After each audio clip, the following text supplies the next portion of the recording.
ఏంటమ్మా టిఫిన్ కి ఉప్మా చేసావా? అవునరా, బొంబాయి రవ్వ ఉప్మా చేశాను. అక్క కొంచెం చేయమంది ఈరోజు, అందుకని ఉప్మా చేశాను అనమాట. బొంబాయి రవ్వ ఉప్మా ఎంతమందికి ఇష్టమో నాకు కామెంట్ చేయండి. కాస్త ఆవాలు, మినపప్పు, శనగపప్పు, కరివేపాకు, పచ్చిమిరపకాయలు, అలాగే కొంచెం 2 జీలకర్ర వేసేసి ఉల్లిపాయలు సన్నగా పొడుగ్గా తరిగేసుకొని సన్నగా తరుక్కొని ఉల్లిపాయలు వేసేసి కరివేపాకు, పచ్చిమిరపకాయలు కూడా వేసేసి చక్కగా వేయించేసిన తర్వాత గ్లాస్ నీళ్లు పోసేసి పలచగా, అంటే మరీ పలచగా కాదు, గ్లాస్ నీళ్లు పోసేసి కొంచెం నూక వేసుకుంటే ఉప్మా అయితే భలే టేస్ట్ వస్తుందండి. పైన కాస్త నెయ్యి తగిలిస్తే చాలా బాగుంటుంది టేస్ట్. ఇలా ఎంతమందికి ఇష్టమో కామెంట్ చేయండి. నాకైతే చాలా ఇష్టము.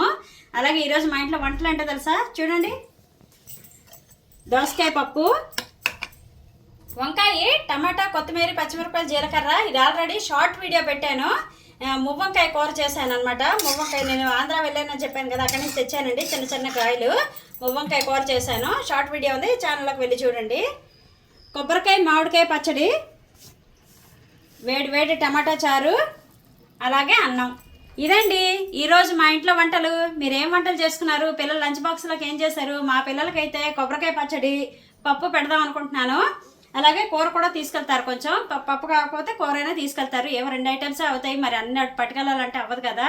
మా వంటలు ఎలా ఉన్నాయో కామెంట్ చేయండి. ఛానల్కి లైక్ చేయండి, షేర్ చేయండి, సబ్స్క్రైబ్ చేసుకోండి. అలాగే చల్లమిరపకాయలు భలే ఎండుతున్నాయండి.